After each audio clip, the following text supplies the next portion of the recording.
ಎಲ್ಲರಿಗೂ ನಮಸ್ಕಾರ. ಮಾನ್ಯ ಮುಖ್ಯಮಂತ್ರಿಗಳೇ ಹಾಗೂ ವೇದಿಕೆ ಮೇಲೆ ಆಸೀನರಾದಂಥ ಎಲ್ಲ ಸಹೋದ್ಯೋಗಿಗಳೇ ಹಾಗೂ ಇಡೀ ರಾಜ್ಯದಿಂದ ಆಗಮಿಸಿದಂಥ ನಮ್ಮ ಅಧಿಕಾರಿಗಳೇ, ನಾನು ಹೆಚ್ಚೇನು ಮಾತಾಡೋ ಅವಶ್ಯಕತೆ ಇಲ್ಲ ಅಂತ ಭಾವಿಸ್ತಾ ಇದ್ದೀನಿ. ಆದರೆ ಮಾನ್ಯ ಮುಖ್ಯಮಂತ್ರಿಗಳವರ ನಿರ್ದೇಶನ ನೀಡಿದಂಗೆ ಕೆಲವು ಅಂಶಗಳ ಬಗ್ಗೆ ತಮಗೆ ತಿಳುವಳಿಕೆ ಕೊಡಲಿಕ್ಕೆ ನಾನು ಬಯಸ್ತಾ ಇದ್ದೀನಿ. ವಿಶೇಷವಾಗಿ ನಮ್ಮ ಬೇರ್ ಮಟ್ಟದಲ್ಲಿರುವಂಥ ಕೆಲಸ ಮಾಡ್ತಾ ಇರುವಂಥ ಅಧಿಕಾರಿಗಳಿಗೆ. ಈಗ ಕೆಲವು ತಿಂಗಳ ಹಿಂದೆಯೇ ನಾನು ಗ್ರಾಮೀಣ ಅಭಿವೃದ್ಧಿ ಸಚಿವನಾಗಿರೋದ್ರಿಂದ ನನಗೆ ಈ ಬರ ನಿರ್ವಹಣೆ ಬಗ್ಗೆ ಸಾಕಷ್ಟು ಅನುಭವಗಳಿದೆ. ಆ ಅನುಭವಗಳನ್ನು ತಮ್ಮಲ್ಲಿ ಹಂಚ್ಕೊಳ್ಳಿಕ್ಕೆ ನಾನು ಬಯಸ್ತಾ ಇದ್ದೀನಿ. ನಾನು ಸುದೀರ್ಘವಾಗಿ ಅದು ಹೇಳಲಿಕ್ಕೆ ಹೋಗೋದಿಲ್ಲ, ಯಾಕಂದರೆ ಎಲ್ಲ ನಮ್ಮ ರೂರಲ್ ವಾಟರ್ ಸಪ್ಲೈ ಅಧಿಕಾರಿಗಳಿಗೆ ಮಾಡೋದು ಗೊತ್ತು. ಆದರೆ ಯಾವಾಗಲೂ ಕೂಡ ನಮ್ಮ ಅಧಿಕಾರಿಗಳು ಸಣ್ಣ ಪುಟ್ಟ ಲೋಪಗಳು ಮಾಡ್ತಾರೆ. ಮೊದಲನೇದಾಗಿ ಟಾಸ್ಕ್ ಫೋರ್ಸ್ನಲ್ಲಿ ಕಾಮಗಾರಿಗಳನ್ನು ಪ್ರಸ್ತಾಪ ಮಾಡಿಬಿಟ್ಟು ಅಲ್ಲಿ ಅಪ್ರೂವಲ್ ತಗೊಂಡು ನೀವು ಕಾಮಗಾರಿಗಳನ್ನು ಸ್ಯಾಂಕ್ಷನ್ ಮಾಡ್ಕೋಬೇಕು. ನಮ್ಮ ಅಧಿಕಾರಿಗಳು ಏನು ಮಾಡ್ತೀರಾ, ಯಾವುದೋ ರಾಜಕೀಯ ಒತ್ತಡಕ್ಕೆ ಅಥವಾ ಪಂಚಾಯತ್ ಅಧಿಕಾರಿಗಳ ಒತ್ತಡಕ್ಕೆ ತಾವು ಟಾಸ್ಕ್ ಫೋರ್ಸ್ನಲ್ಲಿ ಆ ಕಾಮಗಾರಿಗಳನ್ನು ತಗೊಳ್ಳಾರ್ದೆ ನೇರವಾಗಿ ಬಿಲ್ ಪಾವತಿ ಕಳಿಸ್ತೀರಾ. ಆ ಬಿಲ್ಲನ್ನು ನಾವು ಅಪ್ರೂವ್ ಮಾಡಲಿಕ್ಕೆ ಆಗೋದಿಲ್ಲ. ಹೀಗಾಗಿ ಕೋಟ್ಯಾಂತರ ರೂಪಾಯಿ ಬಿಲ್ಗಳು ನಮ್ಮಲ್ಲಿ ಹಾಗೆ ಸ್ಥಗಿತವಾಗಿ ಉಳಿತದೆ. ಮತ್ತು ರೂರಲ್ ವಾಟರ್ ಸಪ್ಲೈಗೆ ಬರ ಬಂದಾಗ ಕಳೆದ 3 ವರ್ಷದಿಂದ ನಾವು ಮತ್ತು ರೆವಿನ್ಯೂ ಇಲಾಖೆದವರು ಒಂದು ಸ್ಟ್ಯಾಂಡರ್ಡ್ ಆಪರೇಟಿಂಗ್ ಪ್ರೊಸೀಜರ್ಸನ್ನು ನಾವು ನೀಡಿದ್ದೇವೆ. ನೇರವಾಗಿ ಬೋರ್ವೆಲ್ ಕೊರೆಯೋದ ಅವಶ್ಯಕತೆ ಇಲ್ಲ. ಮೊದಲನೇದಾಗಿ ಮಾಡಬೇಕಾಗಿರೋದು ಡೀಪ್ನಿಂಗು, ಫ್ಲಶಿಂಗ್ ಇರ್ಬೋದು, ಅಥವಾ ಅದಾಗಿಲ್ಲ ಅಂದರೆ ನೀವು ಬೋರ್ವೆಲ್ಸನ್ನು ಹೈರ್ ಮಾಡ್ಬೋದು. ಅದಾದಮೇಲೆ ಅನಿವಾರ್ಯ ಪರಿಸ್ಥಿತಿ ಇದ್ದರೆ, ಅಕಸ್ಮಾತ್ ನೀರು ಸಿಗೋ ಗ್ಯಾರಂಟಿ ಇದ್ದರೆ ಆವಾಗ ಮಾತ್ರ ನಾವು ಬೋರ್ವೆಲ್ ಕೊರಿಬೋದು. ಆಮೇಲೆ ಹಿಂದಿನ ಸಂದರ್ಭದಲ್ಲಿ ಹಿಂದೆ ಬರ ಬಂದಾಗ ನಾವು ಸಾಕಷ್ಟು ಬೋರ್ವೆಲ್ಗಳನ್ನು ನಾವು ಬಾಡಿಗೆಯಲ್ಲಿ ತೊಗೊಂಡಿದ್ದೀವಿ. ಆದರೆ ಅಲ್ಲಿ ಹಣ ಪಾವತಿ ಆಗಿರೋದಿಲ್ಲ. ಅದು ನಮ್ಮ ಪಿ ಡಿ ಒಗಳ ಲೋಪ ಇರ್ಬೋದು, ಇ ಒಗಳ ಲೋಪ ಇರ್ಬೋದು. ಆದರೆ ಅದರ ಪರಿಣಾಮ ಇಡೀ ತಾಲೂಕಿಗೆ ಬೀಳ್ತದೆ.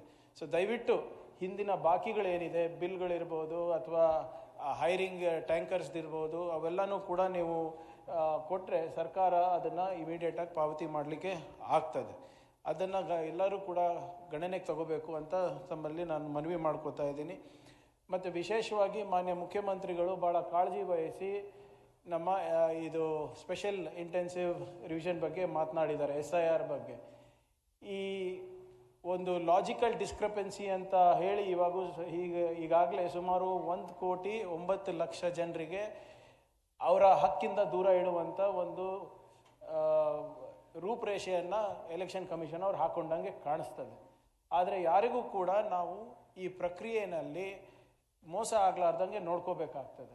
ಈಗ ವಿಶೇಷವಾಗಿ ನಮ್ಮ ಕಲ್ಯಾಣ ಕರ್ನಾಟಕದಲ್ಲಿರ್ಬೋದು, ಬೆಂಗಳೂರಿನಲ್ಲಿರ್ಬೋದು, ಇನ್ನೂ ಕೂಡ ಡಿಜಿಟೈಸೇಷನ್ ಸಾಕಷ್ಟು ಆಗಿಲ್ಲ. ಬೆಂಗಳೂರಿನಲ್ಲಿ 55% ಆಗಿದ್ದರೆ ನಮ್ಮ ಭಾಗದಲ್ಲಿ 75% ಅಷ್ಟೇ ಆಗಿರೋದು.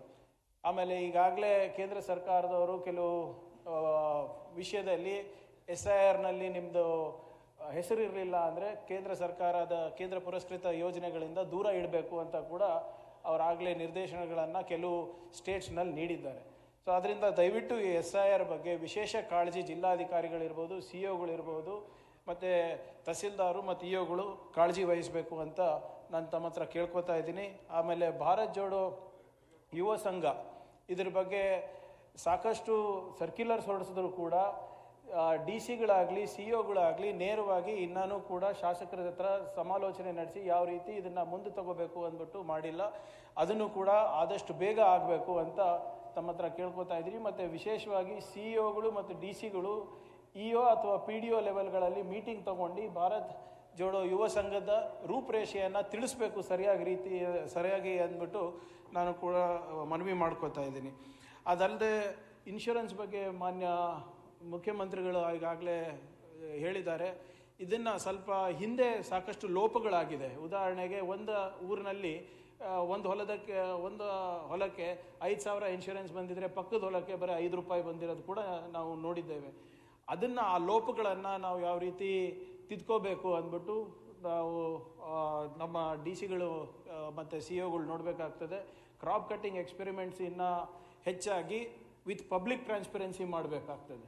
ಸಾಕಷ್ಟು ಕಡೆ ನಾವು ಹೋದಲ್ಲಿ ರೈತರು ಏನು ಹೇಳ್ತಾ ಇದ್ದಾರೆ, ಅವ್ರು ಬಂದಿದ್ದು ಗೊತ್ತಾಗಿಲ್ಲ, ಅವ್ರು ಹೋಗಿದ್ದು ಗೊತ್ತಾಗಿಲ್ಲ ಅಂದ್ಬಿಟ್ಟು. ಆದ್ದರಿಂದ ಮಾನ್ಯ ಚೀಫ್ ಸೆಕ್ರೆಟರಿ ಅವರ ನೇತೃತ್ವದಲ್ಲಿ ಇಲ್ಲಿ ರಾಜ್ಯ ಮಟ್ಟದಲ್ಲಿ ಲೀಡ್ ಬ್ಯಾಂಕರ್ಸ್ ಜೊತೆ ಮತ್ತು ಇನ್ಶೂರೆನ್ಸ್ ಅವ್ರ ಜೊತೆ ಒಂದು ಮೀಟಿಂಗ್ ಆಗುತ್ತೆ. ಆದರೆ ಜಿಲ್ಲಾ ಮಟ್ಟದಲ್ಲಿ CEO ಮತ್ತು ನಿಮ್ಮ ಅಗ್ರಿಕಲ್ಚರ್ ಡಿಪಾರ್ಟ್ಮೆಂಟು, ಹಾರ್ಟಿಕಲ್ಚರ್ ಡಿಪಾರ್ಟ್ಮೆಂಟ್ ಅವರು ಮತ್ತು DC ಅವರ ಸಮ್ಮುಖದಲ್ಲಿ ಇದು ಒಂದು ಮೀಟಿಂಗ್ ಆಗೋದು ಅಗತ್ಯ ಇದೆ. ಅದು ಹೊರತುಪಡಿಸಿ ವಿಶೇಷವಾಗಿ ಗೃಹ ಇಲಾಖೆ ಬಗ್ಗೆ ಭಾಳ ಸ್ಪಷ್ಟವಾದಂಥ ನಿರ್ದೇಶನ ಮಾನ್ಯ ಮುಖ್ಯಮಂತ್ರಿಗಳು ಕೂಡ ನೀಡಿದ್ದಾರೆ, ನಾನು ಕೂಡ ನೀಡಿದ್ದೇನೆ. ಕರ್ನಾಟಕ ನಶಾಮುಕ್ತ ರಾಜ್ಯ ಆಗಬೇಕು ಅಂದರೆ ನಾವೆಲ್ಲರೂ ಕೈ ಜೋಡಿಸ್ಬೇಕಾಗ್ತದೆ. ಈಗಾಗಲೇ ತಮ್ಗೆ ಗೊತ್ತಿರೋ ಹಾಗೆ ರೈಸ್ ಪ್ರೋಗ್ರಾಮನ್ನು ನಾವು ಆರಂಭ ಮಾಡಿದ್ದೀವಿ ಮತ್ತು ಯುವ ಪೀಳಿಗೆ ವಿಶೇಷವಾಗಿ ಜೆನ್ Z ಅವರಿಗೆ ನಾವು ಈ ಪಿಡುಕಿಂದ ದೂರ ಇಡಲಿಕ್ಕೆ ಬೇಡ ಬ್ರೋ ಅಂತ ಕ್ಯಾಂಪೇನ್ ಕೂಡ ನಾವು ಪ್ರಾರಂಭ ಮಾಡಿದ್ದೀವಿ. ಎಲ್ಲ ಶಾಸಕರಿಗೂ ಕೂಡ ನಾನೇ ಪತ್ರ ಬರೆದ್ಬಿಟ್ಟು ಎಲ್ಲ ಎಜುಕೇಷನ್ ಇನ್ಸ್ಟಿಟ್ಯೂಷನಲ್ಸಲ್ಲಿ ಈ ಕ್ಯಾಂಪೇನ್ ನಡೆಸಬೇಕು. SP ಅವರು, DSP ಅವರು, ಸರ್ಕಲ್ ಅವರು, PSI ಅಂತ ನಾನು ಹೇಳಿದ್ದೀನಿ. ಭಾಳಷ್ಟು ಕಡೆ ಆಗಿದೆ, ಆದರೆ ಬರೀ ಮೇಲಿಂದ ಮೇಲೆ ಆಗಿದೆ ಹೊರತು ತಾಲೂಕು ಮಟ್ಟದಲ್ಲಿ ಇನ್ನೂ ಕೂಡ ಇದು ಸಂಪೂರ್ಣವಾಗಿ ಅಭಿಯಾನವನ್ನು ತೆಗೆದುಕೊಂಡಿಲ್ಲ.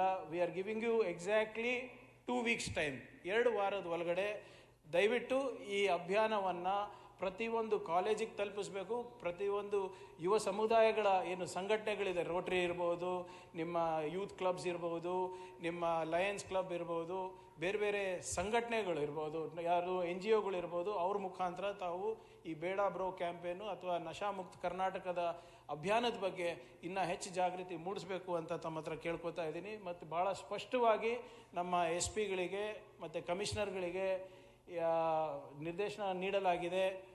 ಏನಿದು ರೌಡಿ ಸ್ಕ್ವಾಡ್ ಬಗ್ಗೆ ಇರ್ಬೋದು, ಪ್ರತಿ ಜಿಲ್ಲೆನಲ್ಲಿ ಡಾಸಿಯರ್ಸನ್ನು ನೀವು ಮಾಡಿ ದಯವಿಟ್ಟು ಯಾರೋ ಪುಡಿ ರೌಡಿಗಳಿಗೆ ಹಿಡಿಯೋದಲ್ಲ, ಯಾರು ಮೇನ್ ಇದ್ದಾರೆ, ಯಾರು ಕಿಂಗ್ ಪಿನ್ ಇದ್ದಾರೆ ಅವರಿಗೆ ನೀವು ಟಾರ್ಗೆಟ್ ಮಾಡಿಬಿಟ್ಟು ಕಾನೂನಾತ್ಮಕವಾಗಿ ಸುಮ್ಮನೆ ಬಂದು ಯಾರಿಗೋ ತೊಂದರೆ ಕೊಡೋದಲ್ಲ, ವಾಟ್ ಈಸ್ ಲೀಗಲಿ ಕಾನೂನು ಚೌಕಟ್ಟು ಒಳಗಡೆ ತಾವೆಲ್ಲರೂ ಮಾಡಬೇಕು ಅಂತ ಈಗಾಗಲೇ ನಿರ್ದೇಶನವನ್ನು ನೀಡಿದ್ದೀವಿ. ತಾಲೂಕು ಮಟ್ಟದಲ್ಲೂ ಕೂಡ ಇದು ಆಗಬೇಕಂತ. ಆದರೆ ಇದ್ರ ಕಂಪ್ಲಯನ್ಸು ಇನ್ನು ಭಾಳ ಕಮ್ಮಿ ಜನ ಕೊಟ್ಟಿದ್ದಾರೆ. ಇದನ್ನು ಕೂಡ ನಾವು exactly we are giving you another 2 weeks time. ಒಂದು ಕಂಪ್ಲಯನ್ಸು DG ಆಫೀಸಿಗೆ ಅಥವಾ ನಮ್ಮ ಲಾ ಆ್ಯಂಡ್ ಆರ್ಡರ್ AGP ಆಫೀಸಿಗೆ it should come within the next 2 weeks ಅಂತ. Otherwise will have to take action ಅಂತ ನಾನು ಹೇಳಬೇಕಾಗ್ತದೆ. ಅದ್ರ ಜೊತೆಗೆ ಮಾರಲ್ ಪೊಲೀಸಿಂಗು, ವಿಜಿಲೆಂಟಿಸಮು ಮತ್ತು ಹೇಟ್ ಸ್ಪೀಚ್ ಬಗ್ಗೆ ಸುಪ್ರೀಂ ಕೋರ್ಟ್ ಆದೇಶ ಭಾಳ ಸ್ಪಷ್ಟವಾಗಿದೆ. ನಿಮ್ಗೆ ಯಾವುದಾದ್ರೂ ಗೊಂದಲ ಇದೆ, ನಿಮ್ಮ ಹಿರಿಯ ಅಧಿಕಾರಿಗಳ ಹತ್ರ ಮಾತನಾಡಿ ಅದನ್ನು ಕೂಡ ನಿವಾರಣೆ ಮಾಡ್ಕೋಬೇಕು ಅಂತ ಹೇಳಲಿಕ್ಕೆ ನಾನು ಬಯಸ್ತಾ ಇದ್ದೇನೆ. ನಮ್ಮ ಸರ್ಕಾರದಲ್ಲಿ there is 0 tolerance to rowdyism, there is 0 tolerance to drug abuse, there is 0 tolerance to moral policing, vigilantism ಅವ್ರ ಹೇಟ್ ಸ್ಪೀಚ್ ಅಂತ ಭಾಳ ಸ್ಪಷ್ಟವಾದಂಥ ಸಂದೇಶ ನಮ್ಮ ಸರ್ಕಾರದಿಂದ ಹೋಗಬೇಕಾಗಿದೆ. ಇದಕ್ಕೆ ತಾವೆಲ್ಲರೂ ಗೃಹ ಇಲಾಖೆದ ಅಧಿಕಾರಿಗಳು ರೈಟ್ ಫ್ರಮ್ ನಿಮ್ಮ PC ಹಿಡ್ಕೊಂಡು ನಿಮ್ಮ SP IG ತನಕ ಕೂಡ ಇದು ಸಂದೇಶವನ್ನು ನಾವು ರವಾನೆ ಮಾಡಿದ್ದೇವೆ. ಆದರೆ ಇದು ಇನ್ನೂ ಕಟ್ಟುನಿಟ್ಟಕ್ಕೆ ಪಾಲನೆ ಆಗಬೇಕು ಅಂತ ಈ ವೇದಿಕೆ ಮುಖಾಂತರ ತಮಗೆ ತಿಳಿಸ್ಲಿಕ್ಕೆ ನಾನು ಬಯಸ್ತಾ ಇದ್ದೇನೆ.